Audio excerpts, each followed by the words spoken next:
Parte nomás, Pedro.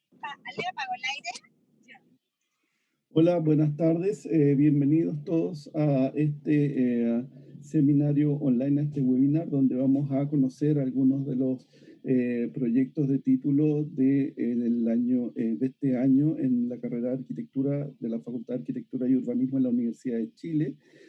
Vamos a ver hoy día la presentación de 8 proyectos, todos ellos aprobados con la máxima distinción que se entrega en la universidad. Y después vamos a tener una ronda de conversación con algunos profesores invitados, más los autores de estos proyectos. En primer lugar, sí, nos va a dar una bienvenida, unas palabras de bienvenida en forma oficial, la profesora Gabriela Muñoz Sotomayor, directora de la Escuela de Pregrado de nuestra facultad. Gabriela, por favor. Hola, buenas tardes a todas y a todos los que nos escuchan. Un saludo especial a nuestras y nuestros estudiantes que hoy día van a presentar sus proyectos de título.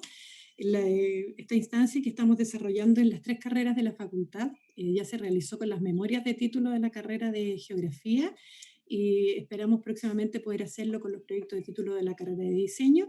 Hoy día nos encontramos con los proyectos de título de la carrera de Arquitectura. Una instancia para poder mostrar, aprovechando absolutamente el contexto y las herramientas, poder mostrar lo que se está realizando en la facultad como trabajo final, ¿no es cierto?, de titulación, y especialmente, bueno, en la carrera de arquitectura poder también observar eso, la variedad, los temas que se tratan, la profundidad, aunque evidentemente en este formato en el que las presentaciones son muy, muy breves, también se busca que sean capaces de sintetizar las principales ideas de sus proyectos y mostrarlas a un público, ojalá lo más masivo. Esto queda en línea para que lo puedan revisar más adelante también otras personas. Y eso le da un alcance muy interesante. Así que esperamos poder seguir realizando esto semestre a semestre. Muchas gracias repito, a nuestros estudiantes que hoy día nos van a presentar. Gracias por sumarse a la iniciativa y bueno, que les salga todo muy bien. Muchas gracias, directora. Bien, en primer lugar vamos a ver la presentación de don Juan Elto Deves con su proyecto titulado La huella del relave. Juan, por favor, si puedes comenzar.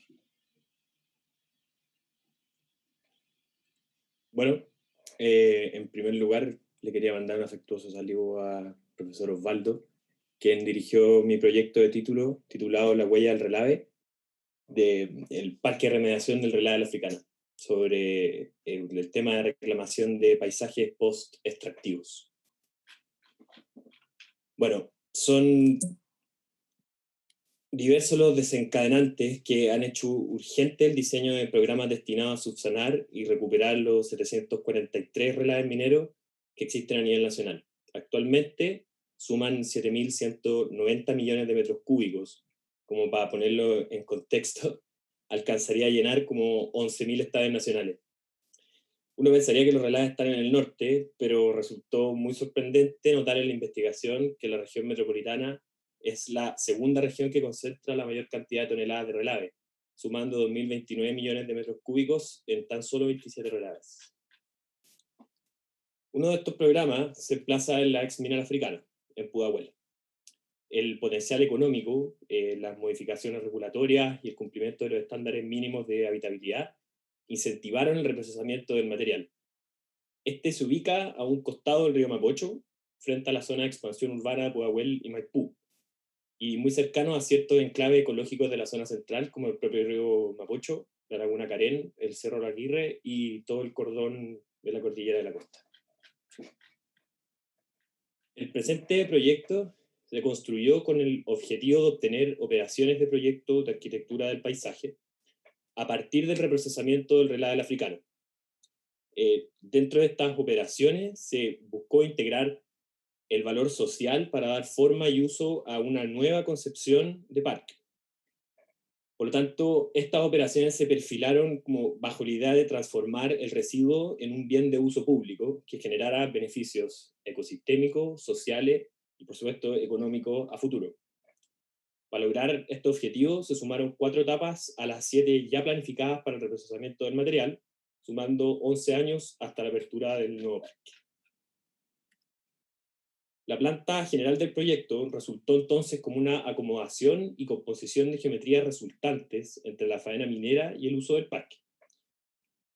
En este sentido, para el sistema general de circulaciones resultantes de la extracción, se tomó la geometría existente de los antiguos caminos en la cota del cerro, utilizados por la mina con el propósito de integrarlos al funcionamiento del parque, dándoles un carácter de recorrido histórico a través de las construcciones de la mina, tales como el edificio principal de Chancao y los polvorines.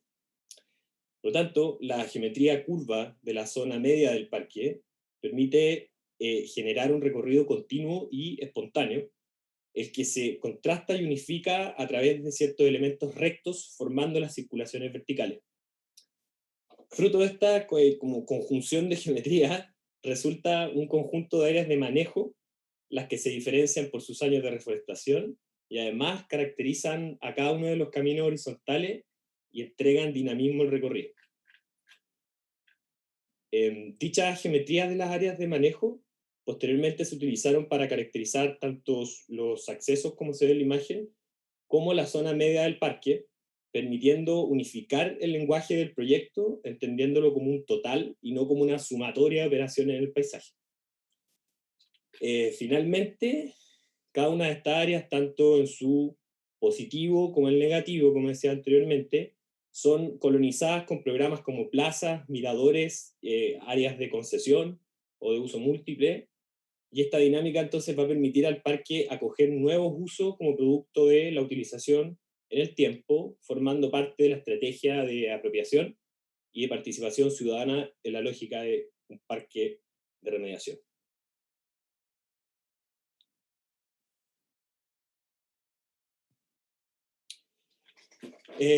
Bueno, las principales conclusiones del proyecto, por un lado están las fortalezas y por otro las debilidades.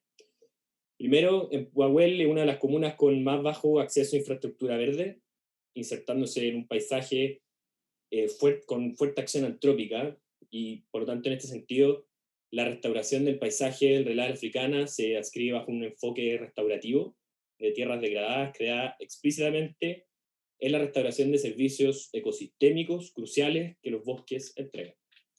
En segundo lugar, como fortaleza, en la dimensión económica, el parque aprovecha los flujos económicos pertenecientes al privado, en este caso la mina, y se adscribe por lo tanto dentro de la economía circular, obteniendo ganancias del material reprocesado.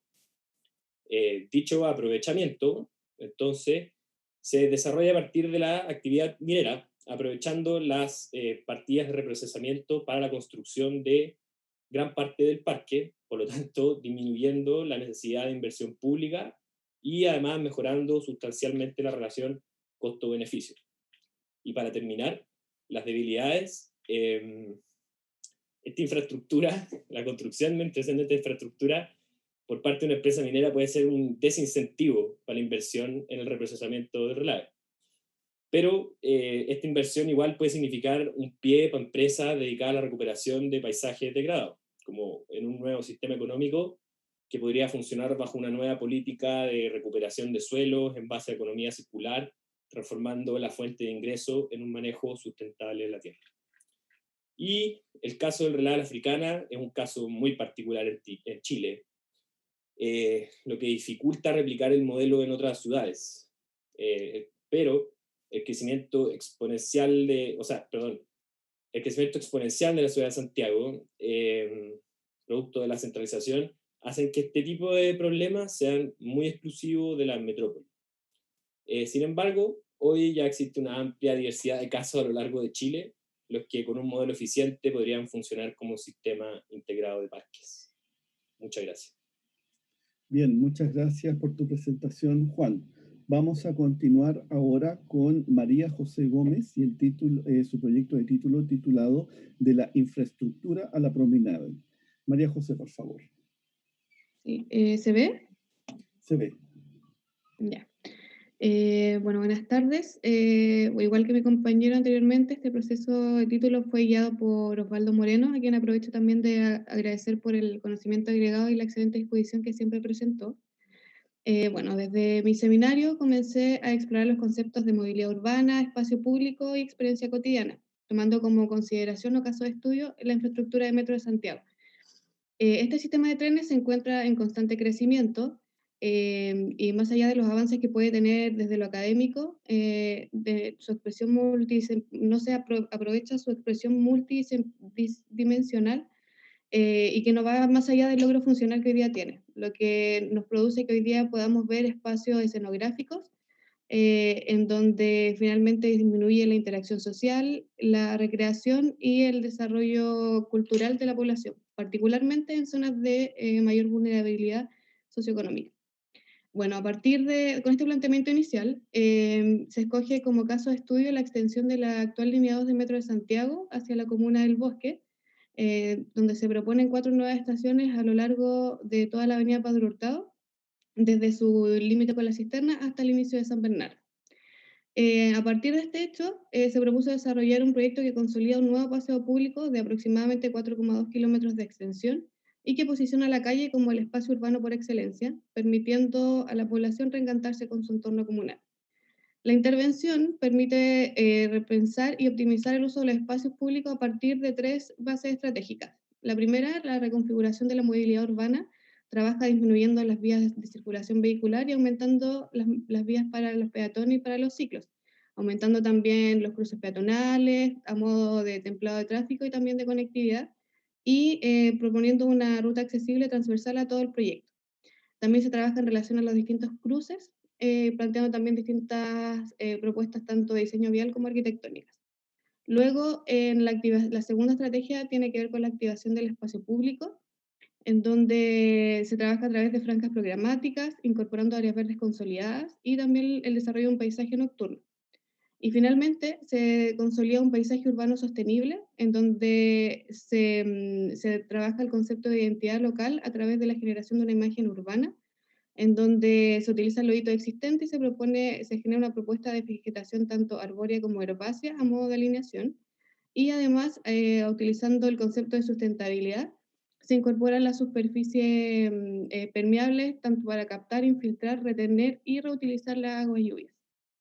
Esto además se trabaja con un plan de movilidad comunal y una proyección de densificación según lo planteado en el PRC. Como segunda etapa, se trabaja con piezas urbanas a escala de sitio, donde se escogen dos. La primera tiene que ver con una de las estaciones proyectadas, en donde también incorpora una torre de agua en desuso en la zona de acceso a la estación, y para las cuales se trabaja con 5 capas de proyecto, vinculadas a distribución programática, circulaciones, drenaje urbano, vegetación y luminaria pública. Esta para llegar a un nivel de mayor detalle, lo planteado previamente en la propuesta urbana. Tal como se puede ver acá, se trabaja incorporando, bueno, un cruce a nivel primario con trabajos de pavimento, incorporación de equipamiento comercial y el trabajo de la vegetación a modo de franjas de infiltración, como también de segregador de circulación. Luego, para la elección de la segunda pieza urbana, que sería el tramo Lo Moreno, se escoge un tramo que es un poco más homogéneo lo que es el resto del proyecto, para así a través del desarrollo de estas dos piezas urbanas tener una visión más holística de lo que es la totalidad de la propuesta urbana, y donde se incorpora el trabajo de las franjas de equipamiento previamente planteados. Bueno, y de esta manera se genera un proyecto urbano que permite reposicionar a la calle como medio primario y elemental de la comunicación ciudadana, respondiendo a su vez a las condiciones actuales y futuras de esta arteria principal y su comuna. Y finalmente, y a modo de cierre, también me gustaría concluir con algunas complejidades que tuve a lo largo del desarrollo del proyecto, particularmente la más principal vinculada a la escala, la cual conllevó en un ir y venir constante desde la teoría hasta el trabajo de la pieza arquitectónica, tanto en lo que era el desarrollo del diseño como en la expresión gráfica.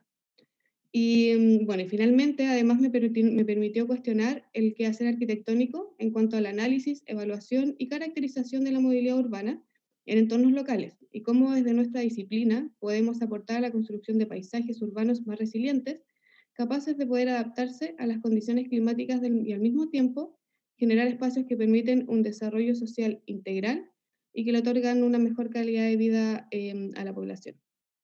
Eso, muchas gracias. Muchas gracias por tu presentación, María José. Bien, vamos a continuar entonces ahora con la presentación de Elías Parra y su proyecto titulado Bajo Viaducto, la infraestructura elevada del Metro de Santiago como potencial de un sistema arquitectónico. Elías, te escuchamos. Bueno, muchas gracias. El proyecto que les presentaré lo nombré Bajo Viaducto, la infraestructura del Metro de Santiago como un potencial de un sistema arquitectónico. Este proyecto nace un interés personal por indagar sobre el potencial de la arquitectura como un verdadero motor de construcción de la ciudad.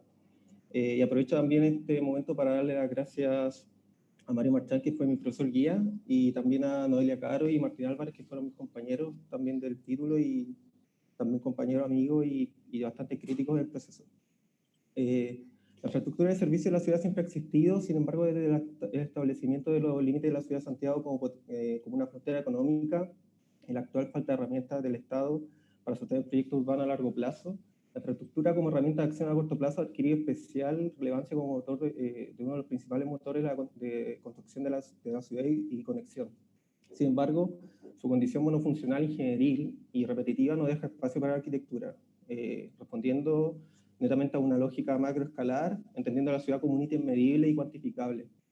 Ante esta condición surge la pregunta: ¿cómo poder transformar los objetos infraestructurales repetitivos en una nueva red arquitectónica?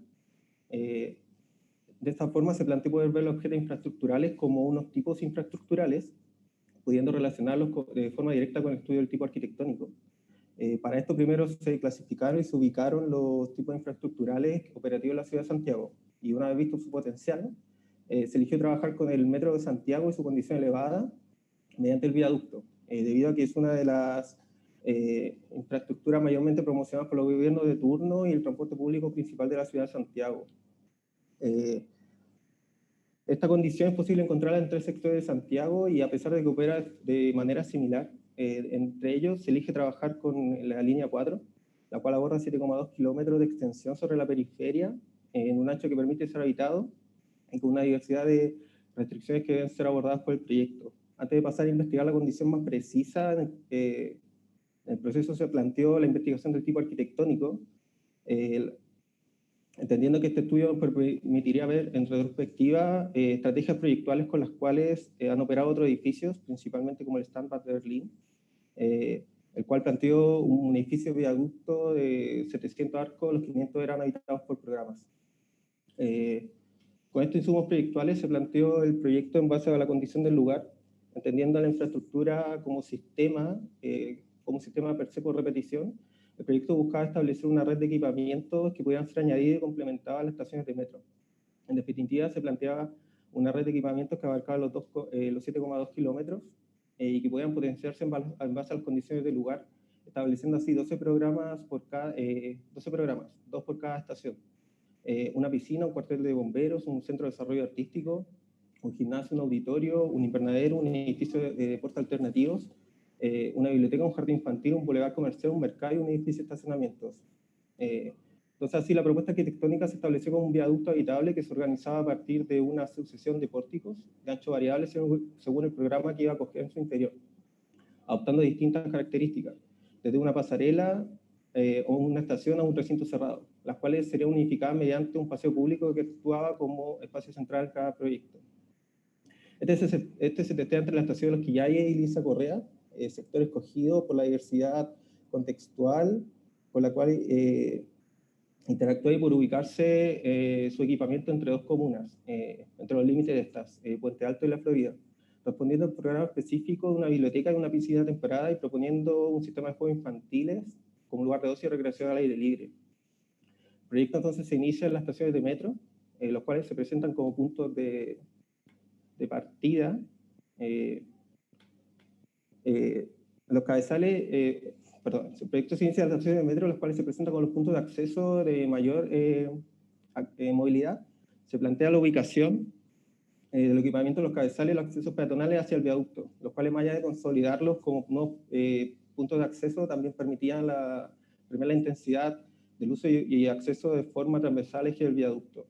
Los equipamientos conformados por pórticos que ocupan su ancho total, se establecen como contenedores homogéneos en una condición externa, pudiendo ser capaces de recibir y explotar en su interior una heterogeneidad de situaciones, lugares y usos según el programa que han de acoger.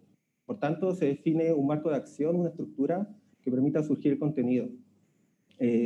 Para finalizar, el espacio público opera bajo dos lógicas. Primero se transforma en sectores aledaños y paralelos como verdaderos espacios públicos, acompaña el trazado del viaducto, para luego decantar los accesos peatonales y reconfigurar plazas y bordes en sectores de alta intensidad y movilidad. Como conclusión, la definición de un eje continuo conformado por equipamientos privados, públicos, educativos y comerciales permiten conformar de forma definitiva el viaducto y el metro como una sumatoria de pequeñas subcentralidades en contextos de periferia. Una estructura capaz de abordar desde el ámbito más funcional y operativo, como la movilidad, hasta la definición de nuevos lugares públicos para el goce ciudadano, devolviendo así a la ciudad un espacio público con confrontación ciudadana quitado por el manto excesivo de la urbanización. Muchas gracias. Muchas gracias por tu presentación, Elías. Bien, continuamos ahora con Marco Martini Bozo y el proyecto Campus Creativo Centenario, Universidad de Concepción, el habitar la memoria.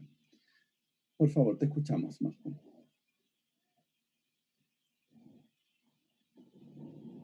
El audio, Marco, estás muteado.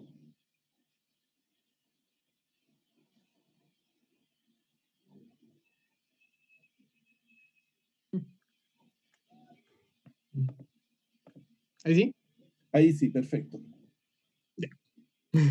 Perfecto, entonces. Ya, antes que nada, un poco decir muchas gracias por la invitación y al mismo tiempo saludar al profesor Lorenzo Ver, que fue mi guía, y además dar la información de que este proyecto fue caracterizado por ser un proyecto de doble titulación, guiado tanto por el profesor Lorenzo como por la profesora Sara Di Resta de la Universidad de Venecia. Y fue un proyecto en donde se abordó lo que es el tema del patrimonio como la contradicción entre la valorización de la memoria y la imposición de una idea de progreso asociada a lo que es el modelo económico. Y esto enmarcado en lo que fue la ciudad de Concepción como uno de los centros urbanos de Chile a nivel industrial durante el siglo XX, y cómo este tejido que caracterizó la ciudad por un siglo, hoy en día por los procesos de renovación se ha perdido. El caso de estudio en particular fue la fábrica de paños Bio Bio, de la que sobrevive aún lo que es el sitio sur de esta fábrica con un antiguo galpón shed y lo que es el antiguo pabellón sur. Y a modo general mi proyecto tuvo un gran énfasis en lo que es la caracterización y estudio de la preexistencia para después lograr dar una propuesta compatible con su conservación y puesta en valor. El proyecto a modo general se basó en la reinserción de lo que es el sitio de la fábrica de paños Bio Bio al sistema urbano general de la ciudad de Concepción a través de la expansión y extensión del campus central de la Universidad de Concepción hasta el río Bio Bio, generando con el sitio del campus centenario una puerta de acceso hacia la población Aurora y una conexión con lo que es el eje cívico propuesto en la trama urbana. De esta manera, lo que fue el proyecto del campus creativo se tomó mucho de lo que es el campus central de la Universidad de Concepción en su modelo de campus abierto y espacio público, por lo que quise proponer un nuevo espacio público en base a una plaza educativa cultural, en donde el espacio público y las actividades que se dan en estos tipos de espacios son los encargados de activar los distintos elementos de memoria que propuse, dejando así lo que era el antiguo galpón shed como un espacio memorial, el antiguo pabellón sur como un espacio de extensión artística e interacción con la memoria, y la propuesta de un nuevo edificio que lo que hace es alojar la biblioteca y el auditorio del campus. En la interacción entre estos distintos elementos con el espacio público, lo que traté de hacer fue la creación y la construcción de un relato a través del vínculo entre el espacio de la arquitectura y el tiempo de la historia de esta, a través de la significación de cada uno de estos espacios. Por ejemplo, lo que fue el espacio memorial de la ruina, dejando lo que es el pasado de este edificio. El espacio central con el pabellón sur los dediqué a lo que es una combinación del pasado con el presente a través de la superposición de ambas realidades. Y después lo que quise hacer con el edificio de la biblioteca fue la reinterpretación de algunas de las características principales de la preexistencia para su proyección hacia el futuro con un edificio de innovación.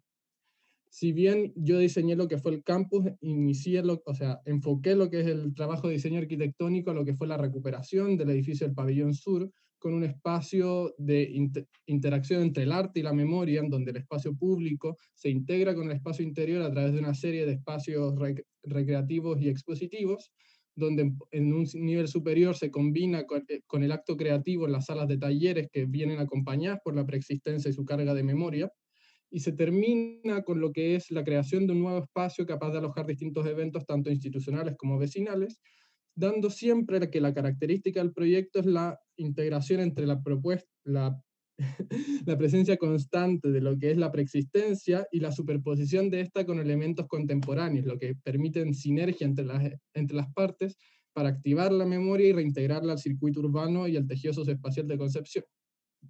Las conclusiones mayormente fue el darme cuenta que proyectos de revalorización y puesta en valor del patrimonio conllevan múltiples aristas que incluso se me fueron de las manos en muchas ocasiones, pero que principalmente el trabajo con el patrimonio, si bien se trabaja con un objeto, es darse cuenta que uno en realidad tiene que trabajar con la percepción y la experiencia que uno le da a los habitantes, el cómo esto está tan arraigado a su territorio que la experiencia está directamente ligada a la cultura e identidad de los propios habitantes. Eso, muchas gracias. Muchas gracias a ti, Marco. Vamos a continuar ahora con Ricardo Villarroel Navarra y su proyecto titulado Transformaciones Domésticas, soporte de interacciones sobre la domesticidad genérica de Santiago. Te escuchamos, Ricardo. Ya, primero que todo, dar las gracias al profesor Francis Feniger, que fue quien guió este proyecto. El proyecto es un edificio híbrido de vivienda y equipamiento, en el cual se evitaron crear tipología de departamento, sino que crear una serie combinatoria que especula en torno a las nuevas formas de habitar en Santiago. Bueno, esta lámina se presenta una de las problemáticas identificadas principalmente en el seminario de investigación, que es la identificación del contenido del campo de acción que tiene la Oficina de Arquitectura al momento de diseñar un proyecto de vivienda de altura, entre los requerimientos inmobiliarios y las presiones y límites que ponen los instrumentos de planificación territorial. En esta lámina se puede ver una iteración constante sobre los mismos recintos, los que tienen una dimensión estandarizada que cumple con los mínimos aceptables de habitabilidad y con los máximos permitidos por el mercado. En ese sentido, el catálogo inmobiliario se supone que promueve una libertad de elección, pero en la práctica solo se limita al convertirlo en un sistema entre recintos predefinidos que por consecuencia desencadenen formas y estereotipos de vida. El ejercicio inicial fue comparar dos plantas, que en el fondo una es del año 2008 y la otra es del año 2018, ver cómo se redujeron algunos recintos y cómo se combinaron. Por ejemplo, está la logia y la cocina, que en la actualidad ya no se diseñan como recintos cerrados, sino que la logia desapareció de la vivienda actual y la cocina ha formado parte del estar. Eso, si bien por una parte responde a la necesidad de reducir los metrajes de la vivienda, también genera otras consecuencias urbanas que en el fondo obliga a que la ciudad ofrezca estos nuevos servicios, como la lavandería o las cocinas. Existe una serie de síntomas de transformación en el habitar contemporáneo que le dan como sentido un poco al proyecto. Primero, el aumento de la cantidad de arrendatarios que tiene la ciudad. Este es un mapa que muestra la cantidad de arrendatarios versus dueños.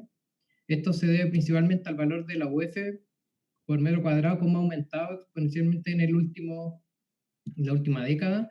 En el fondo ha alejado esta percepción o este sueño de la casa propia, sino que abre la puerta a que inversores manejen el mercado inmobiliario y a la vez hace que la cantidad de arrendatarios, al aumentar, hace que exista una constante movilidad en la ciudad.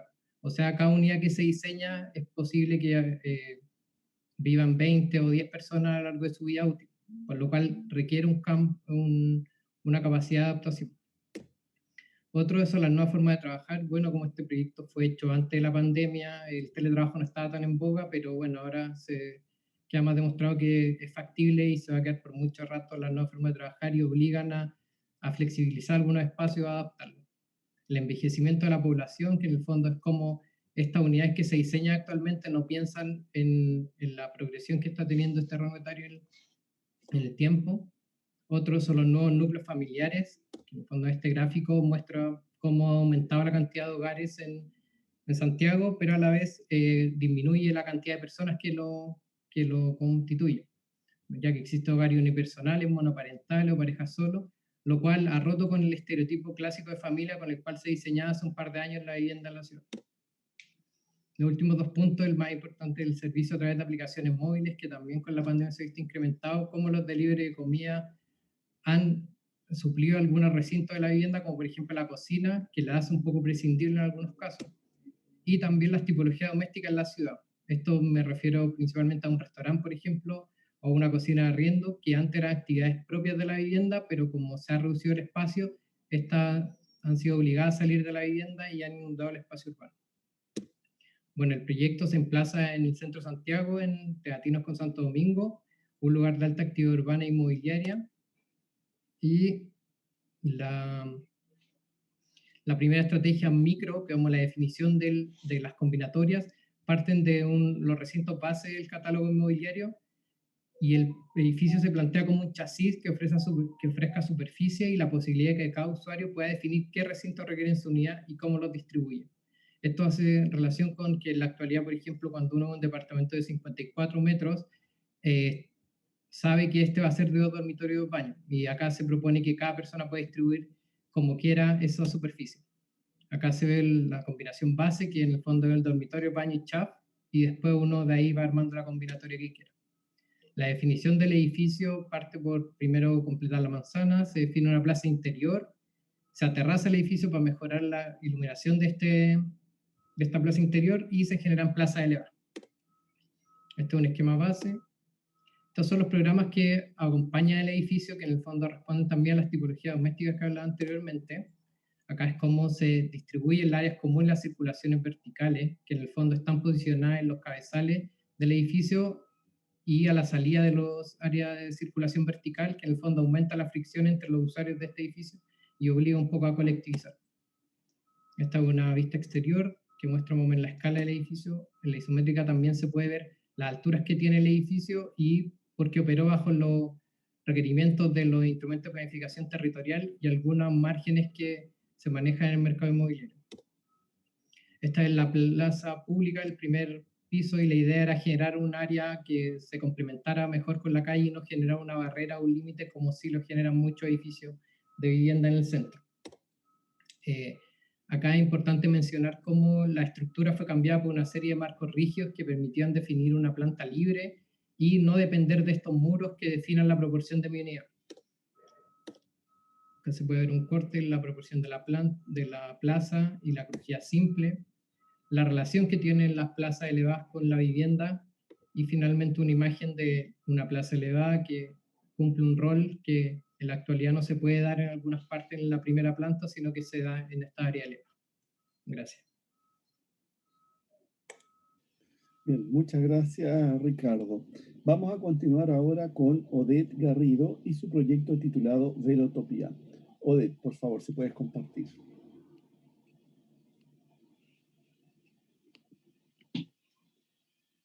¿Se ve? ¿Se ¿Se ve y se bien? escucha súper bien, sí, súper bien. Ya, perfecto. Primero agradecer a la escuela por la invitación y a los compañeros que han participado en esta exposición. Encuentro que es súper nutritivo y gratificante. Ojalá tengan un poco de tiempo para comentar. Antes de hablar directamente del proyecto de título, me gustaría hablar brevemente del proceso. Hay 3 componentes, 3 componentes que considero fundamentales en el título. Entender que el título no es como una epifanía que aparece finalmente, sino que es reflejo de un proceso más complejo de un año, en nuestro caso. En primer lugar, el profesor guía, el taller de título y el tema. En mi caso, me siento como profundamente afortunada de que Albert Taide haya sido mi profesor guía, profesor al cual respeto mucho como académico y profesionalmente también admiro su trabajo. Entonces se generó una experiencia bastante enriquecedora para mí. El taller de título, que también viene muy de la mano del profesor guía, éramos 3 estudiantes que compartíamos un proceso de corrección, trabajo, comentarios, crítica, avance, retroceso. Éramos un equipo el cual estábamos como sometidos a este proceso de trabajo de título, con la seriedad y el rigor que eso requiere. Un tema en común, nosotros sin previa imposición confluimos en un tema en la ciudad contemporánea, en entender los fenómenos que nos estaban pasando hoy en día, que quizás por la velocidad o la rapidez con la que ocurre no hemos sido capaces de detectar. Entonces, nuestra propuesta se basaba en contener aquellos fenómenos que por su efervescencia en un futuro especulativo iban a explotar. Entonces hablamos de la ciudad de los flujos, la ciudad del espectáculo, la ciudad de la variedad de uso. Quizá adelantándome un poco a alguna conclusión, y ojalá es que esto le sirva a los estudiantes de título, entender que el proyecto de título no se compone solamente de una idea o de una propuesta, sino que se compone de ciertos elementos que tienen que ser nuevos, tiene que ser contingente, tiene que ser especulativo, pero al mismo tiempo, aunque parezca obvio, tiene que solucionar una planta y tiene que demostrar nuestras habilidades como arquitectos.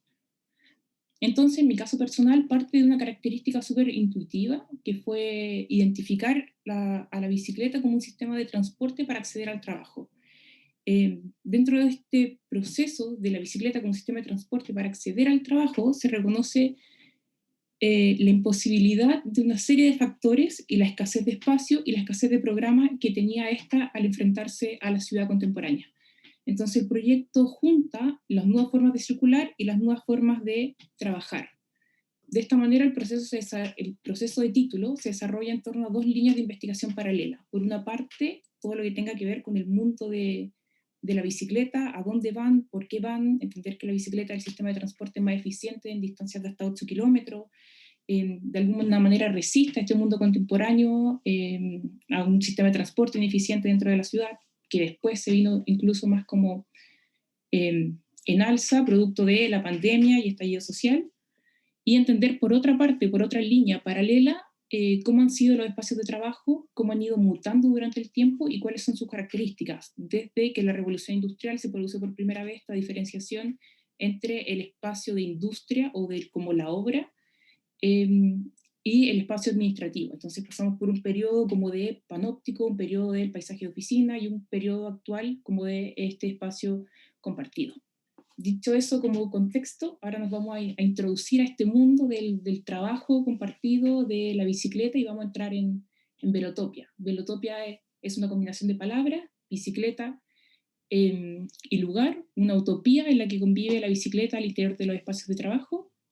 Como mencioné, fue guiada por Albert Taibi y tiene lugar en el centro de Santiago, en un lugar tan común como conocido, Santa Isabel con Arturo Prat, de hecho un terreno que ahora ya fue como depredado por este mundo inmobiliario. El proyecto se compone como una pieza dentro de este fragmento de ciudad, una pieza bastante pura y prístina, de 15 por 64 por 30 metros de altura, pero que esta pieza en su interior oculta un recorrido interno, continuo y ascendente.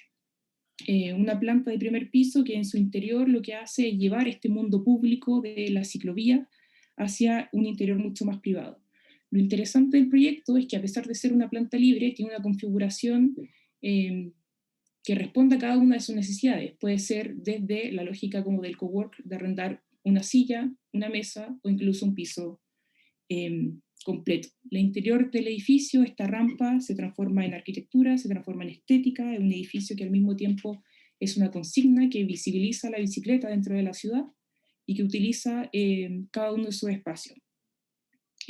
Velotopia desde el exterior se compone como un edificio que parece ser como bastante común, pero en realidad se encuentra como prisionera de este mundo. Yo había mencionado como el mundo de la idea y el mundo que tiene que atender a lo académico, entonces se encuentra prisionera en un cuerpo que no le pertenece, se siente atrapado, contenido, inquieto, comienza a desarmarse por dentro, se mueve, se quiebra, se transforma. Desde fuera las cadenas, desde fuera un esqueleto desnudo que revela el movimiento de aquellos que habitan este cuerpo, pero finalmente hay que entrar para conocerlo.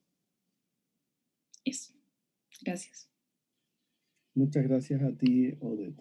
Bien, vamos a continuar ahora con Tomislav Mimica y el proyecto titulado La memoria del mar. Tomislav, por favor.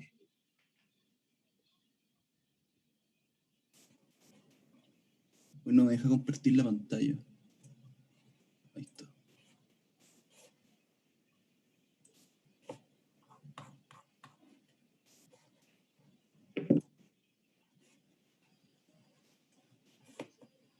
Ya, ahí se ve, perfecto.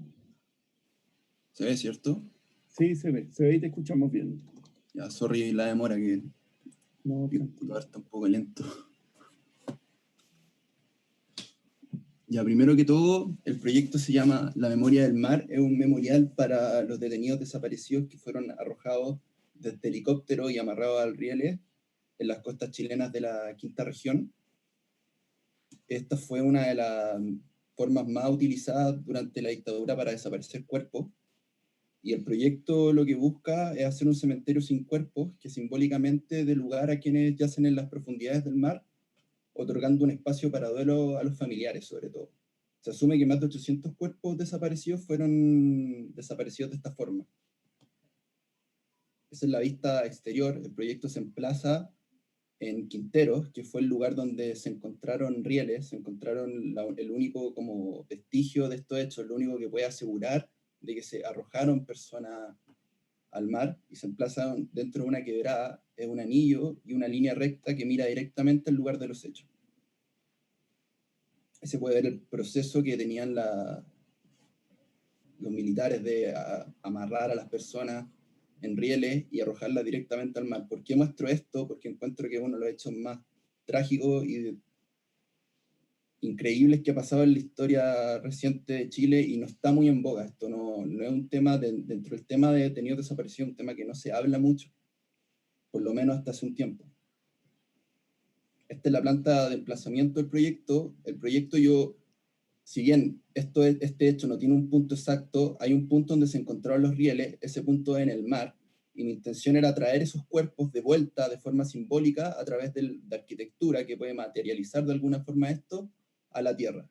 Y el emplazamiento fue en un parque comunal que se está abriendo en Quinteros, que en este minuto yo creo que ya está abierto, para que de alguna forma esto fuera parte de la historia de Quinteros y fuera parte de la vida cotidiana que va a tener Quinteros, que es muy curioso. Es una zona de sacrificio hoy en día, y en un pasado reciente, fue una zona de alguna forma de sacrificio humano. Son palabras fuertes, pero que hacen sentido a la hora de entender el hecho.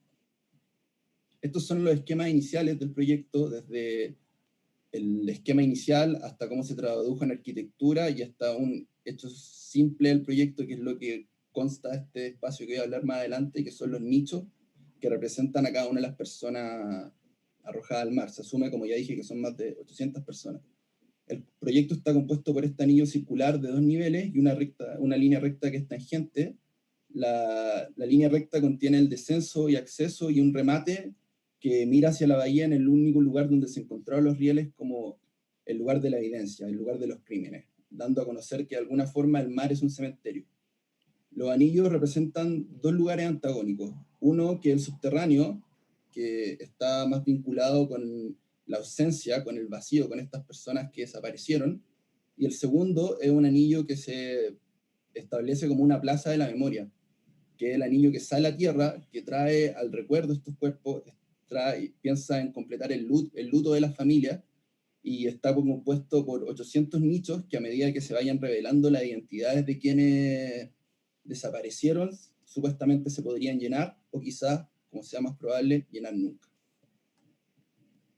Esas son las plantas. Se puede ver acá en la planta inicial, la de más hacia la izquierda, el proyecto, cómo se ve el anillo y la línea recta desde la superficie, y en el acceso, que es este descenso en la segunda planta, se puede ver el proyecto en su conjunto. Ahí está un corte donde se pueden ver estos 2 anillos que mencioné, el lugar de la ausencia en la parte inferior, y arriba la plaza de la memoria. Se puede ver también el mirador y el acceso que mencioné. Ahí están las imágenes desde el acceso y la vista hacia el mar. Ese es el escorzo del proyecto, que es cómo se presenta el proyecto desde el parque, como este volumen mudo, donde busca que todo sea un espacio de introspección que ocurre dentro del proyecto. Esa es la plaza que está compuesta por todos estos nichos que se van a ir llenando a medida que se vayan completando los casos. Es el espacio de salida, y estos nichos que tienen un orificio especial para poner una flor, solamente una. Y como reflexión final, yo lo que quería, bueno, ante todo, darle las gracias a mi profesor, creo que ya lo mencioné, Albert Taibi, por la constancia y la confianza que siempre tuvo en este proceso. Y mencionar que yo la mayoría del proceso estuve súper perdido. O sea, acá hay un montón de imágenes de cómo fue fluyendo este proyecto, y yo, como para la gente que está haciendo el título, siempre me acuerdo de lo que decía Bombalet a Pepe Rojas cuando estaba jugando en la selección, que para que sea un mejor defensa no tenía que entrar y hacerse una bicicleta en el área, tenía que agarrar la pelota y tirarla para afuera. Y acá es lo mismo, uno tiene que ser constante. Yo creo que esa es la mejor solución para el proyecto, donde si no le está saliendo, tiene que tener ese foco y seguir adelante y seguir adelante. Y yo creo que a mí el proyecto lo pude desarrollar los últimos 2 meses del título. Pero si lo pude desarrollar los últimos 2 meses fue porque anteriormente trabajé todo el año para desarrollarlo. Y me di cuenta de cosas al final, simplemente. Pero es un proceso de un año, un proceso como para no darse por vencido, y un proceso que requiere esfuerzo y sobre todo requiere constancia, requiere perseverancia y no tirarse el brazo a torcer. Eso. Muchas gracias, Tomislav. Bien, vamos a continuar ahora con la presentación de Pablo Schmidt, nuestra última presentación de hoy, y el proyecto titulado Una memoria hecha material. Pablo. ¿Se ve? Se ve perfecto y se escucha súper bien. Perfecto. Antes que nada, agradecer a Miguel Casasú y a Jan Araya, que fueron profesores guía de este taller, o sea, este título. Y también a Antonio Enríquez, que de una u otra manera, bastante directa, participó con su seminario de investigación de manera paralela a este proyecto.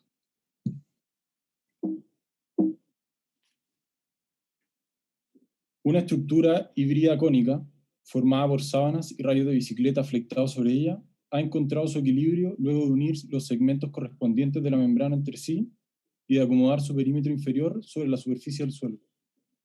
La cáscara de integridad se deforma elásticamente ante cada perturbación externa, transmitiendo los esfuerzos sobre toda la superficie hasta encontrar su nueva forma de estabilidad. Este prototipo, el que vemos en pantalla, de 6 kilogramos de peso y de 1.700 litros de volumen, corresponde al segundo Tensegrity en tela alguna vez construido y al primero realizado con barras flectadas y bóvedas cónicas.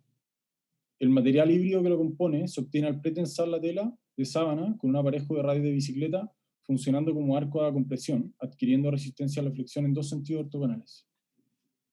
Luego, al corresponder los segmentos del patrón de corte, la superficie se erige con bóvedas que tienden a formas cónicas. El prototipo que le sucedió a este era un prototipo que busca poner a prueba este sistema por una escala habitable y pesó 25 kilogramos, abarcó un volumen de 50 metros cúbicos y se construyó mediante 52 cuadrantes de tela de 2,25 metros cuadrados y 1.012 varillas de fibra de vidrio tubulares con cabezales plásticos. Doblar una varilla sobre sí misma no tiene nada nuevo.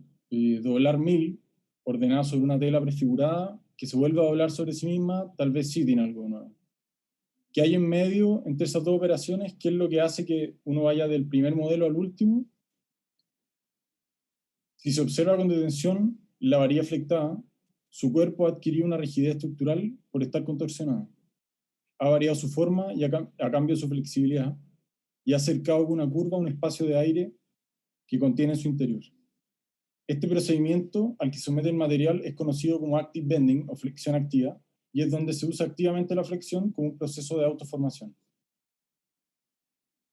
Todas las observaciones realizadas sobre este objeto en particular suponen entender el modelo como una realidad en sí misma, un objeto sin escala y sin representación, donde sus cualidades son resultado de sus propias características materiales, de la estructura que lo levanta y que podemos hacer colapsar. Podríamos decir que lo que hace un modelo ser lo que es el formar parte de una evaluación.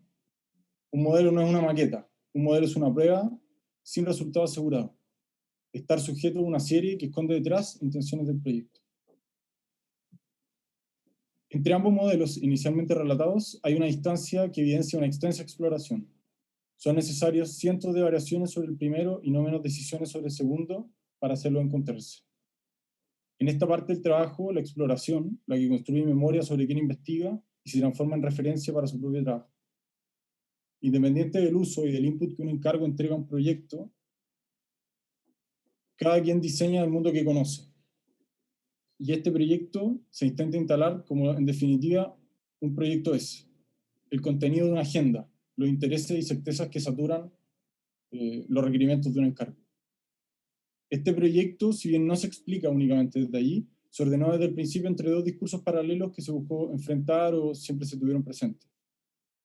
El primero es una matriz lógica que orientó un registro sistemático de cada uno de los alcances del proceso, que forzó a construir políticas de trabajo para ordenar el avance y hacer comparables sus resultados, y que, entre otras cosas, permitió también cruzar, por ejemplo, como dije anteriormente, el seminario de investigación que realizó Antonio Enríquez de manera paralela y simultánea en la facultad, en donde escribió y analizó digitalmente el comportamiento estructural de estos prototipos, de los últimos 2 prototipos que se construyeron, al mismo tiempo que los puso en circulación y en circuito de investigación académica. Una parte de esta frecuencia, o en realidad en contraposición a este discurso lógico, en un carril paralelo siempre corrió un discurso análogo, que es una conversación arcaica que siempre se tiene con el proyecto, informando de manera constante pero sumamente difusa el contenido del proyecto desde el mundo de la referencia, desde el mundo del contenido estético y político que como autor veo reflejado en el proyecto, y desde las operaciones, desde la apreciación y distinciones que como diseñadores siempre tenemos respecto al trabajo que nos interesa. Una parte de esta frecuencia blanda del proceso decantó en un ejercicio especulativo final en el que el sistema más complejo alcanzado, que fue el que se evalúa en los últimos 2 prototipos, se proyectó a modo de imagen en una serie de encargos preexistentes, instalando un imaginario de proyectos posibles donde se explotan primero las propiedades del sistema generado, pero además de eso también recuerdan con deseo la bella propuesta de arquitectura que instalan sus autores y que también educan el discurso disciplinar que nutre este proyecto. De la experimentación no quedan solo sus estructuras, queda también el registro de atmósferas construidas bajo sus cubiertas, queda el tiempo invertido en su producción y las reflexiones que dejan aciertos y errores.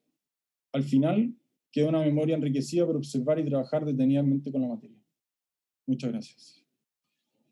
Muchas gracias a ti, Pablo. Y bueno, muchas gracias nuevamente a todos las arquitectas y los arquitectos recientemente titulados que nos han acompañado hoy con sus proyectos. Bien, si puedes dejar de compartir, por favor, así podemos vernos todos en la pantalla. Quisiera partir la sesión de conversación con los profesores invitados que tenemos acá.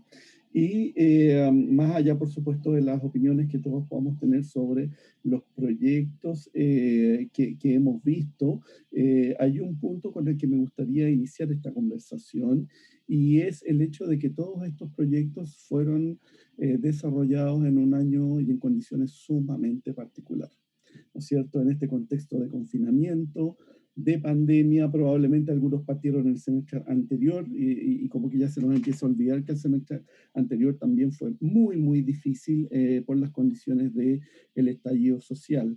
Entonces, a la luz de esa realidad, de esas situaciones limítrofes o de borde, quisiera invitar a nuestros panelistas, la profesora Gabriela Mansi, directora del Departamento de Arquitectura, los profesores invitados Tomás Villalón y la profesora Gabriela García de Cortázar, y a el profesor jefe de carrera Juan Pablo Urrutia, a que nos den la visión que ellos tienen sobre este proceso de titulación y las difíciles, considerando, digamos, las difíciles condiciones que a estos jóvenes les tocó enfrentar, y bueno, cómo llegan a mostrarnos este espectro de proyectos realmente notables.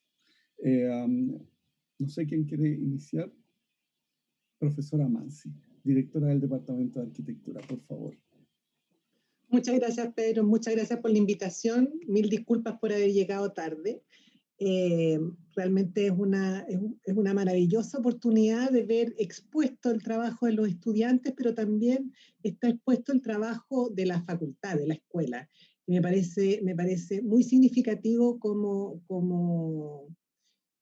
ejemplo de lo que estamos haciendo y cuál es la producción actual. Es la producción también de chicos y de chicas muy buenos alumnos todos. De hecho, yo tengo muchos exalumnos aquí, así que estoy muy contenta de verlos también. Y que me parece que de alguna manera van respondiendo como a temáticas bastante personales. Y ahí quiero enganchar con el tema nuestro. Lo que yo encuentro interesante es ver cómo ellos emprendieron, cuáles son las temáticas y las problemáticas que están tratando, y cómo eso encaja en el mundo de nuestra escuela, de manera de ser una especie, debiese ser un continuo. Nuestra oferta académica con las demandas que tienen los chicos y las chicas de título. En ese sentido, quiero rescatar, bueno, que lo interesante de las temáticas abordadas son movilidad, paisaje, recuperación patrimonial, vivienda en densidad y oferta inmobiliaria. Hay un proyecto, y aquí empiezan algunos proyectos que ya se empiezan como a arrancar en otra categoría, que es el coworking movilidad, el proyecto de título que guarda relación con este memorial para los detenidos desaparecidos, y el último sobre exploraciones matéricas. Lo que me parece interesante es que de alguna manera los proyectos van abandonando esta condición como de objeto, los cuales generalmente uno tiene acceso a los proyectos de título, en que uno ve mucho proyecto que está enfocado en el objeto, en un objeto muchas veces autorreferente. Me parece que todos los proyectos, o casi todos los proyectos que vimos hoy día, de alguna manera abandonan esa condición y empieza la exploración sobre las problemáticas contemporáneas disciplinares. Las problemáticas contemporáneas disciplinares que guardan relación fundamentalmente, y lo que vimos a través de estos proyectos, de la ciudad como objeto de estudio, y el espacio público. Me parece que hay una gran puesta en escena de espacio público en casi todos los proyectos.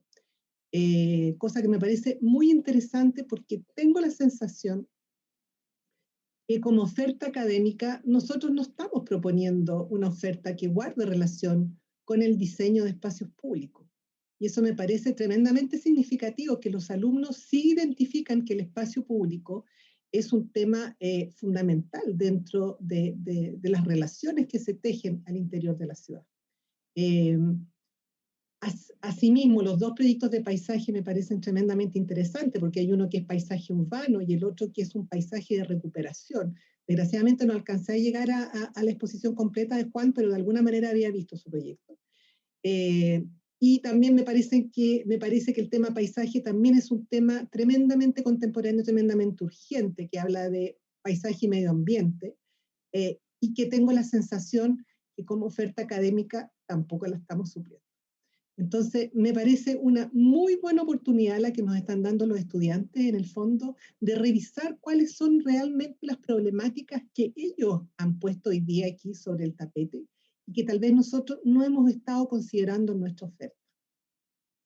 Asimismo, hay una cosa, bueno, que me llama la atención, y yo no solamente en esta escuela, sino que los medios digitales, en este minuto los medios de representación, de alguna manera están sumamente globalizados, y las técnicas de representación son más o menos las mismas en casi todas las escuelas de arquitectura.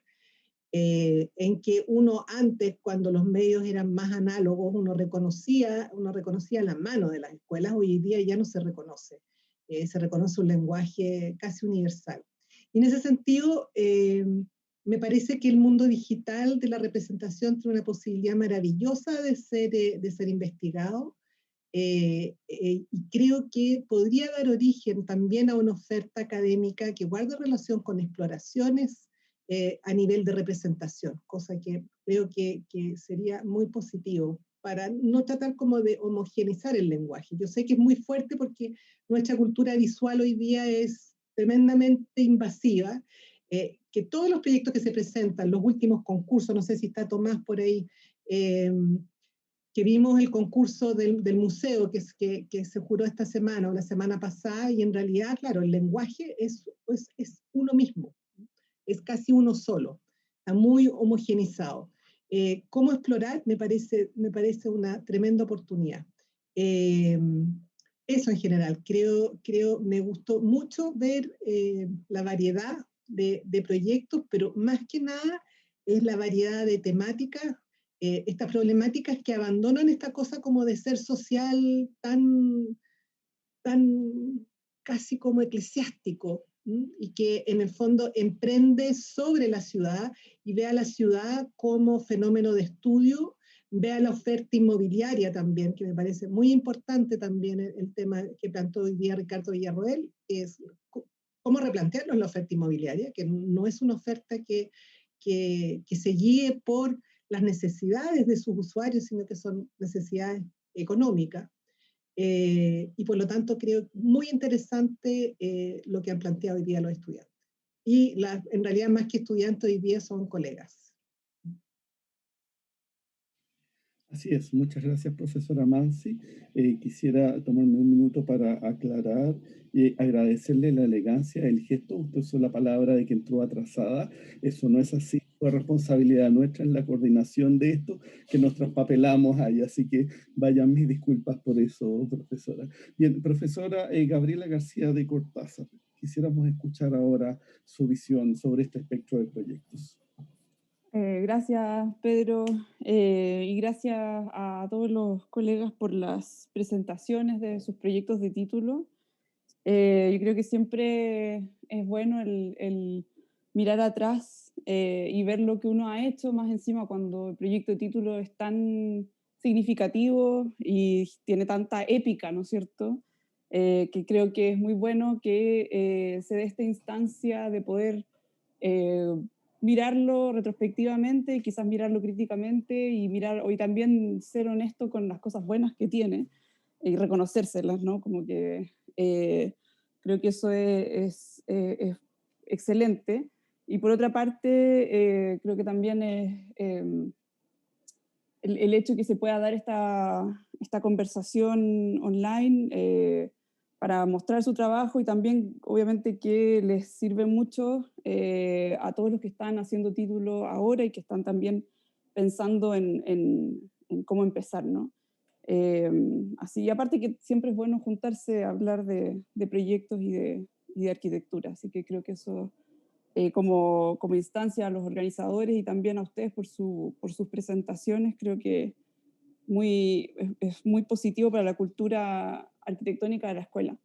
Estoy súper de acuerdo con lo que decía Gabriela respecto de en el fondo, cómo los proyectos todos toman una posición respecto de lo contemporáneo, respecto de la ciudad y del espacio público. Creo que ahí se ve algo que uno podría decir que es como propio de la Universidad de Chile, y que creo que eso se ve en estos proyectos, se ve esta cosa como de interés por la complejidad de la ciudad y de la sociedad que está detrás de esa ciudad. Y estoy muy de acuerdo con la lectura que hace Gabriela. De hecho, lo que yo como que había anotado, digamos, no estaba muy lejos de eso. Yo creo que es una cosa que salta a la vista es, y quizás tomando un poco lo que decía la Gabriela, en el fondo los proyectos de alguna manera abandonan la cosa como objetual, ¿no es cierto? El edificio autocontenido y autorreferente y ensimismado. Y vimos una panoplia de proyectos que son como, que difuminan esos límites del edificio o que derechamente son proyectos urbanos o de paisaje.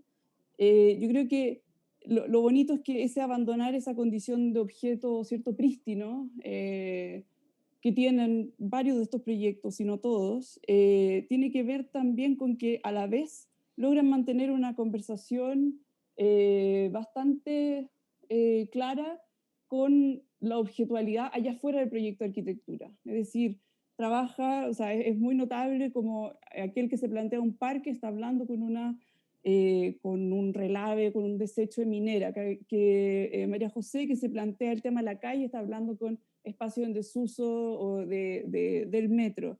Y así cada uno, o sea, si bien, por ejemplo, también el proyecto de Elías es un proyecto que no corresponde a un tipo existente, sino que está inventando un tipo, y en ese sentido no está muy claro si es edificio o si es infraestructura, está planteando una conversación directa con ese objeto infraestructural que está allá afuera, y así todos, o sea, Marco, que trabajó con la idea de campus, estaba conversando con una ruina existente. Ricardo habla con todo el negocio inmobiliario de una manera exhaustiva y analítica. Oded se plantea respecto a una manera de circular contemporánea, de circular y trabajar de manera contemporánea. Tomislav se plantea frente a la historia del país, que quizás justamente es el menos material de todos, pero se lo plantea, su proyecto quizás que es el más como objetual, uno podría decir, está conversando con aquello que igual se escapa, ¿no? Y por último, Pablo, que investiga como que hay una pregunta estructural dentro de un proyecto que es bastante objetual, pero que establece esas conversaciones siempre con algo allá afuera. Yo creo que eso es también probablemente uno de los grandes valores de los proyectos que vimos, y que yo creo que también es algo que se da en los títulos de nuestra escuela, que es este establecer conversaciones con otros, y con otros que son, que pueden escaparse, o que son complejos, o que no entran dentro de las aptitudes o de cómo se definía, no sé, históricamente la profesión, y eso me parece una ganancia, porque justamente demuestra, o muestra, más que demuestra, la capacidad que tienen los colegas para enfrentarse a problemas muy, muy complejos, y que en el fondo, al asumir que siempre va a haber una conversación necesaria para poder generar proyectos de título, están siendo mejores arquitectos, porque justamente saben que las respuestas no las tienen por un libro o por una clase, sino que en el fondo tienen las herramientas para plantearse activamente siempre frente a los nuevos problemas. Yo creo que es bien interesante también ver las escalas de los proyectos. Son todos proyectos hechos por una persona y que son, pero enormes, y que yo creo que también eso es algo que, bueno, que pasa en el proyecto de título, ¿no? Que uno quiere hacer como el proyecto de la vida hasta ese momento. Y es interesante como síntoma de algo, no sé de qué, pero como que y también como estas ganas de hacerse cargo de problemas que de repente van más allá de la arquitectura, ¿no? Así como, ninguno lo dijo, pero es como la desigualdad social, no sé si, en fin, son como que esas otras conversaciones. Me parece interesante. Y por otra parte, yo creo que el tercer comentario que me parece también muy notable es que como hay una conciencia, yo diría bastante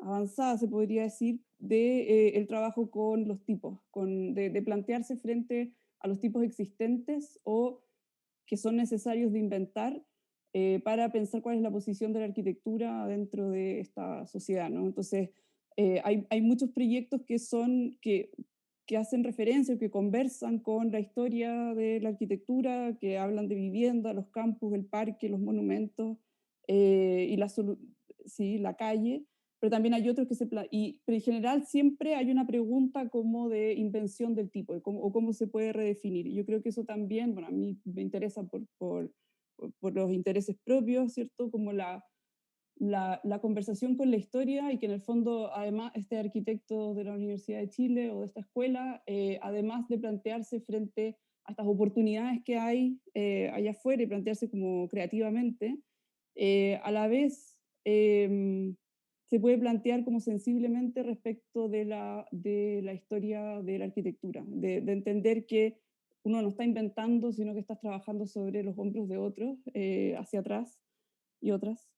Y por ende, como que sí, creo que esa conversación con la historia tiene que ver también con esa conversación con otros que estos proyectos materializan, ¿no? Que son conversaciones múltiples, multiescalares, pero también multitemporales, que terminan en estos proyectos que todos, creo que está de más decirlo, tienen como evidente la calidad gráfica y de diseño que demuestran. Así que creo que es muy, muy interesante ver este corte transversal de esta generación con sus mejores proyectos. Y nada, un placer Parecería interesante también, como luego del discurso oficial, de cada uno presentó sus proyectos, como que también qué les entrega esta distancia o esta leve distancia a sus proyectos, ¿no? Como un poco en qué están ahora y cómo ven sus proyectos,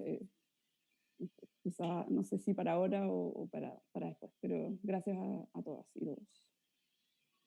Muchas gracias, Gabriela.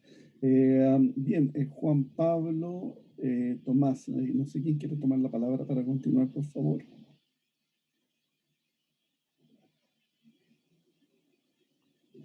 Bueno, puedo comenzar yo, sí, Tomás parece que está con algunos problemas de conexión.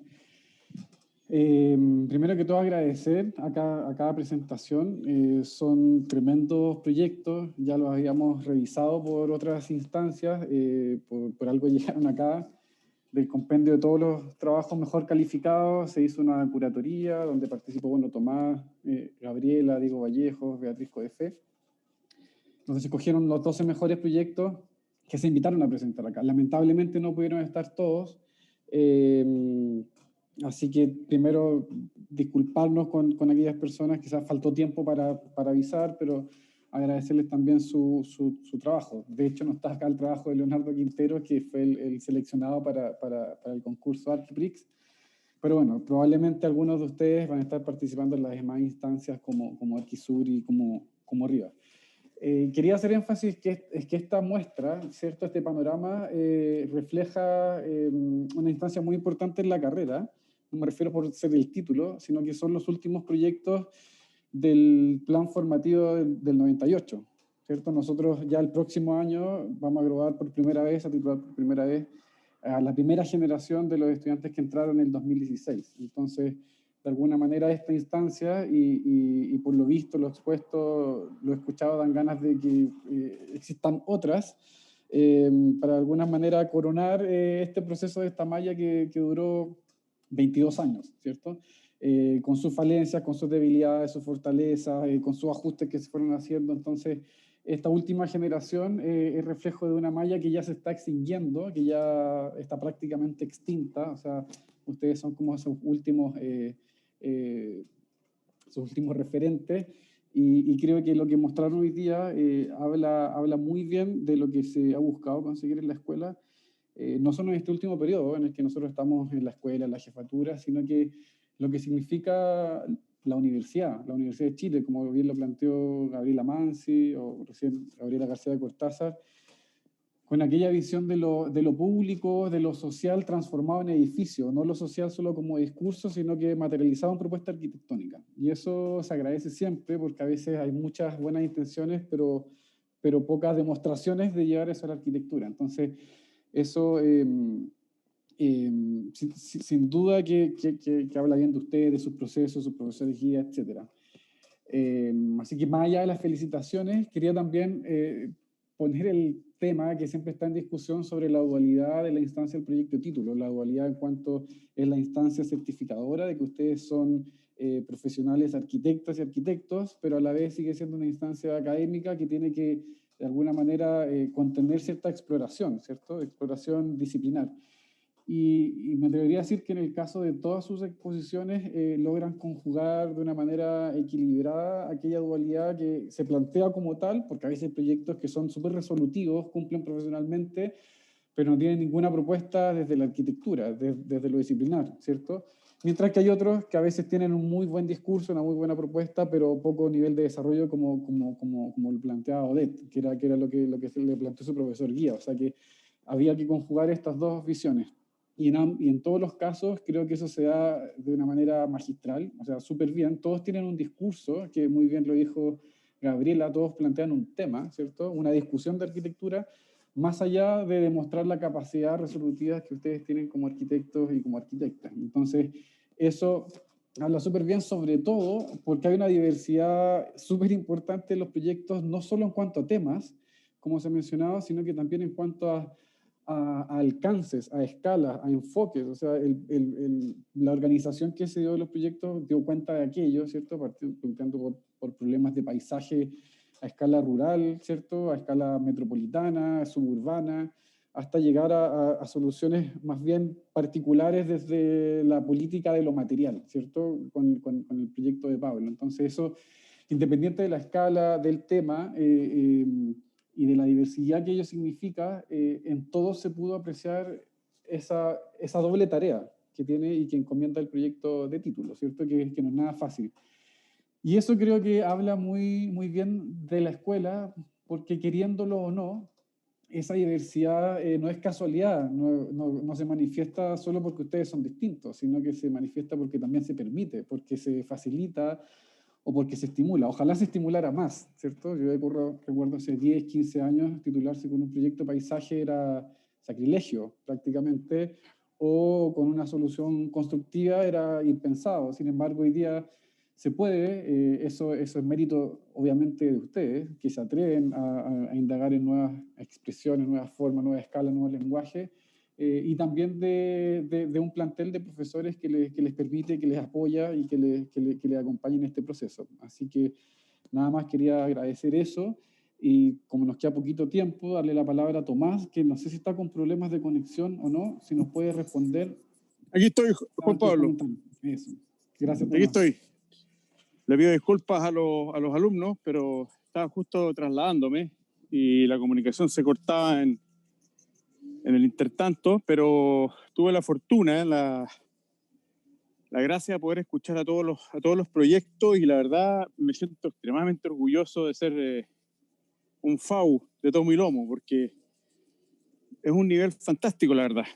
Es un nivel diverso, como lo han dicho todos los profesores, es un nivel bien ejemplar, y eso sin duda nos deja con una tremenda responsabilidad para lo que viene a futuro. Creo que lo que alcancé a escuchar, los siempre lúcidos comentarios de la Gabriela, los tuyos también, Juan Pablo, y quizás lo que me queda agregar es, yo pienso que la cosa ha mejorado muchísimo, ha mejorado mucho. Me acuerdo que el proyecto de título, al menos cuando yo lo hice, que fue hace unos 13 o 14 o 15 años atrás, era un nivel mucho menor, era un nivel mucho más, era mucho más primario, te diría yo, era mucho más casi un encargo medio ficticio, disfrazado de otra cosa, pero siento que los alumnos están bastante más empoderados en esta cosa de tratar de encontrar el discurso pertinente de manera como bastante individual para poder titularse. O sea que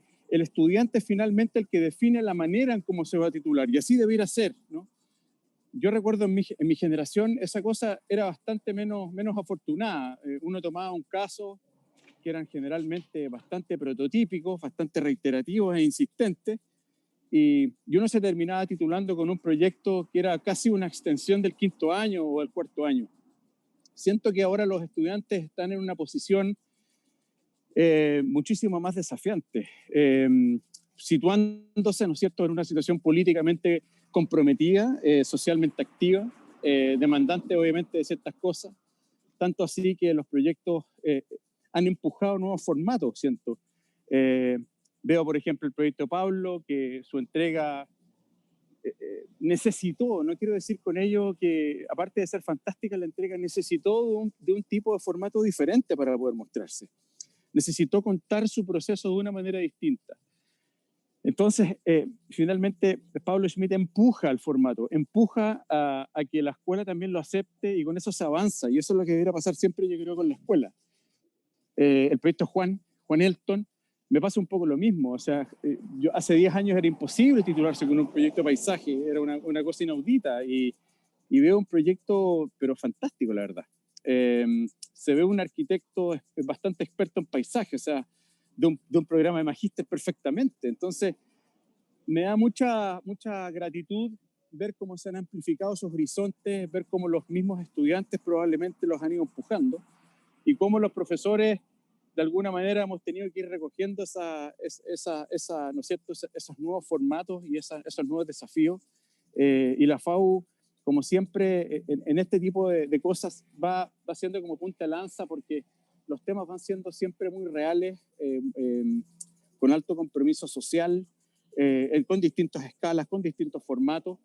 Pero a mí me genera una gratitud enorme ver cómo la escuela ha mejorado. También me parece que han mejorado también los discursos, el nivel de las discusiones en general también, y eso también obviamente independiente en algunos casos. Me tocó, por ejemplo, en los últimos 2 años ver proyectos que quizás era relativamente discutible, algunas cosas relativas al diseño. Era tal el nivel de manejo de los estudiantes, de los contenidos, de las posturas arquitectónicas, urbanas, posturas culturales que generalmente los alumnos de la escuela también tienen, que muchas veces el diseño, entendiendo el diseño como la última pieza, ¿no es cierto?, como la última cristalización de un problema mayor, lo dejamos como un aspecto secundario. Y eso también da para pensar en muchos asuntos. Y aquí también me gustaría quizás dejar la pregunta abierta tanto para Juan Pablo, para la Gabriela, Mansi y por supuesto para los alumnos, porque yo veo cómo estas cosas han ido cambiando, cómo se han ido empujando estos nuevos formatos, y probablemente eso vaya siendo así cada vez más, de manera más cruda, de manera más crítica también. Y hay una visión del futuro que sería muy bonito discutir, o al menos dejarla planteada, en relación justamente a la pertinencia del proyecto de título, a la pertinencia de las competencias que tiene que demostrar el proyecto de título, en términos de cómo titulan estudiante de arquitectura, ¿no? Siendo que cada vez más la arquitectura es más diversa, es más heterogénea, asume distintos roles dentro de la sociedad, no necesariamente dentro de la condición del proyecto como edificio, ¿no?, sino como el proyecto, como lo hemos discutido muchas veces, como un concepto mucho más abierto, mucho más recíproco y que puede albergar distintos tipos de manifestaciones. Y ahí en algún momento la escuela va a tener que escuchar, ¿no es cierto?, a cómo aparecen personajes magníficos, ¿no es cierto?, como cineastas, fotógrafos, teóricos, investigadores, diseñadores del mundo de los mobiliarios, de la moda, especificadores, algunos en el desarrollo de la tecnología y algunos otros también en el desarrollo de edificios. Y creo que el título debiera acogerlo de alguna forma. La pregunta es cómo, y obviamente esa respuesta es muy difícil y muy compleja. Yo lo he escuchado en algunos debates en otras universidades y en algunos casos terminan obviamente sin ponerse muy de acuerdo. Pero yo creo que la arquitectura está cada vez más extremando esas condiciones, innovando y se está ampliando el abanico también profesional cada vez de una manera muy vertiginosa, muy fuerte y muy polarizada. Así que también hay una pregunta respecto al proceso de titulación, al título, al proyecto de título como figura y a lo que va a venir, yo creo, de aquí a unos 10 años más. Probablemente pueda ser quizás un poco distinto. Así que bueno, yo por mi lado los felicito, les mando un abrazo a todos los titulantes o titulados arquitectos. Muchos de ellos tuve el honor de que fueran alumnos míos, ahora ya los considero mis amigos. Entonces a Juan, a Pablo, a la Odette y en general a los extraordinarios proyectos que hoy día expuestos, les mando un cariñoso saludo porque me siento muy honrado de verlos transformados en tremendos arquitectos, exponer con tanta personalidad, con tanta profundidad y con tanto manejo. Así que por si se me llega a cortar la comunicación, Juan Pablo y estudiantes, les dejo un cordial saludo y muchas gracias por la invitación y el privilegio de poder escucharlos hoy día. Oye, Tomás, y felicitaciones por el segundo lugar. Muchas gracias, muchas gracias, Juan Pablo, muchas gracias. Felicitaciones a Pablo, muy amable. Que estuvo en una mención ahí con Smiljan Radic. Sí, a Pablo todavía le podemos ganar, en un poquito de tiempo le vamos a mirar el número, como se dice. Bien, un abrazo. Un abrazo, muchas gracias, Tomás. Quisiera ahora ofrecer la palabra para las arquitectas y arquitectos titulados que expusieron hoy día. Y tal vez particularmente preguntarles por si tienen algún mensaje para las generaciones más jóvenes, ya sea que estén partiendo su título o vengan un poco más atrás en la carrera. Creo que siempre es bueno escuchar de boca de ustedes lo que tengan que decir para ellos. ¿Alguna voluntaria o voluntario?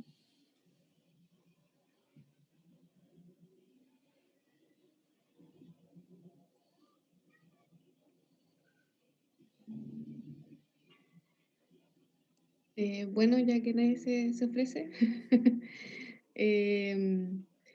quería terminar un poco comentando lo que hablaron ahora los profesores. Estoy muy de acuerdo en relación al proceso que se tuvo. En mi caso fue bien complejo al momento de proponer este tipo de iniciativa, tanto con cambiar más de una vez de profesor guía al principio para encontrar uno que me pudiese acompañar de manera completa en lo que yo quería hacer, como también una de las primeras discusiones que tuve con Osvaldo al principio fue como cómo plantear este proyecto en lo que la FAO ahora puede evaluarte, lo que llevó a todo un desarrollo de un trabajo que hasta a nivel del PASE se criticó por lo mismo, porque estaba intentando hacer ambas cosas y tenía que en verdad decidirme por arriesgarme con la propuesta que en este caso era más urbana, y terminó en lo que les acabo de presentar.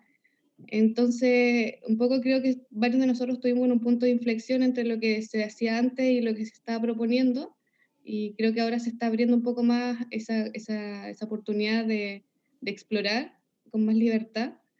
Y tal cual como pasó a mí, que quizás perdí un poco de tiempo en ese sentido, como en esta como exploración, hacer un poco el llamado a los a los chiquillos que les toca ahora el título para que se la jueguen por lo que les apasiona un poco en temática. A mí me pasó en el caso de que algo que venía trabajando hace mucho tiempo, que me gustaba, que quería plantearlo, que quería como dejar algún registro, y en ese sentido, si uno le pone como todo el trabajo y lo realiza de manera también constante y metódica, va a venir solo en un buen desarrollo.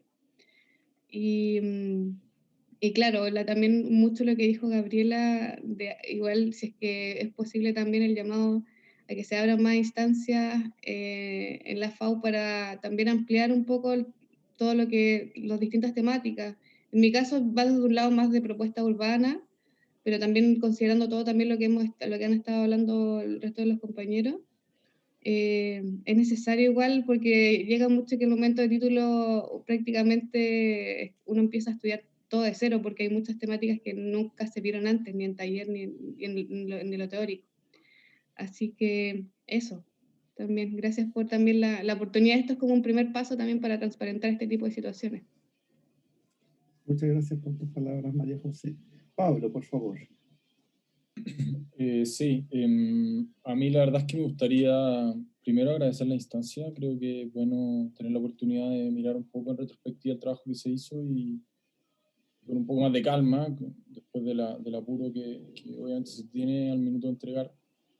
Pero también, que esto quizá ya es un agradecimiento más personal, pero algunos profesores, entre ellos también está Juan Pablo, que hacen posible, yo perfectamente, o sea, yo lo tengo que hacer directamente, porque un título como el mío hubiese sido absolutamente imposible si no hubiese habido una gestión que lo facilitara como método válido de salida. Y en ese sentido creo que la facultad está haciendo un esfuerzo grande en un intento de renovación de la agenda, de una carta de profesores con mente bastante más fresca y nada, muy valorable la verdad el hecho de que aparezcan cosas distintas, al menos yo lo agradezco de poder plantearlo, más allá de cuál haya sido el resultado. Principalmente eso. Gracias. Muchas gracias, Pablo. ¿Alguien más? Sí, a mí me gustaría decir algo. Un poco lo que había dicho Tomislav en su presentación, la idea de la constancia.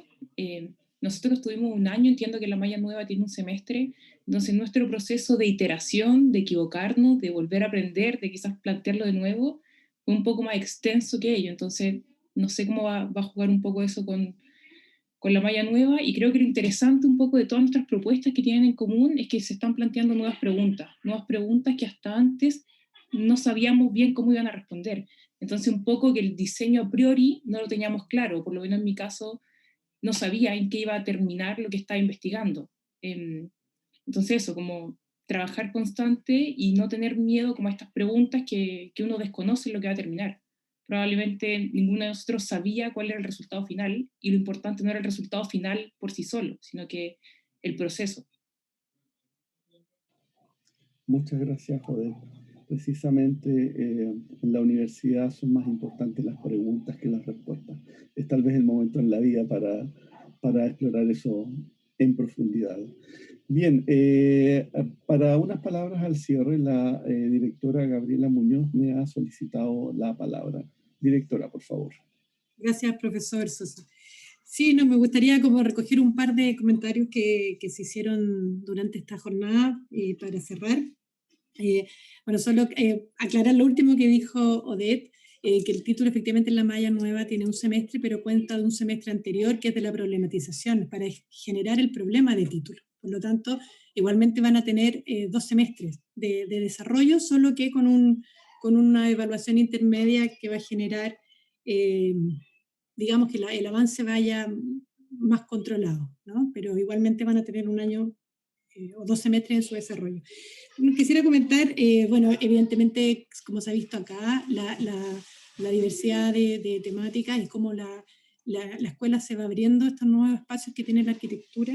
Me parece súper relevante destacar que si bien en la malla nueva, digamos, se generan certificaciones intermedias que van potenciando diferentes líneas de desarrollo de un arquitecto, aunque ustedes son de la malla antigua, hay efectivamente una fuerza que viene en las generaciones que debe ser recogida. Y tal como lo han mencionado distintos profesores y profesoras en esta instancia, van tirando, los estudiantes, por supuesto, van tirando adelante los temas, los van sacando a la palestra y es nuestro deber como escuela recogerlos. Por eso agradezco esa punta de lanza que van motivando nuevos temas, nuevas fuerzas, y que nos permiten a través de, por ejemplo, las líneas de la electividad, que es bastante importante en la carrera, en el segundo ciclo, ir reforzando, ir generando estas temáticas nuevas. Son temas que se van desarrollando en las distintas unidades, departamentos e institutos de la facultad y que luego está el espacio, ¿no es cierto?, de la docencia para irlos volcando en estos electivos. Por lo tanto, yo agradezco eso de nuestros y nuestras estudiantes, esa fuerza para ir generando nuevos temas. Y bueno, solo espero que nosotros tengamos la visión para irlos tomando a su debido tiempo. Así que nada, muchas gracias a todas y a todos por esta participación y esperamos encontrarnos luego en una nueva reunión de este tipo. Muchas gracias. Bien, muchas gracias a todos quienes nos han seguido. Vimos que un número importante de gente siguiendo esta transmisión por el Facebook Live. Gracias, por supuesto, a todas las arquitectas y arquitectos que presentaron sus proyectos, a las profesoras y profesores invitados. Que tengan una muy buena tarde. Chao, chao. Adiós.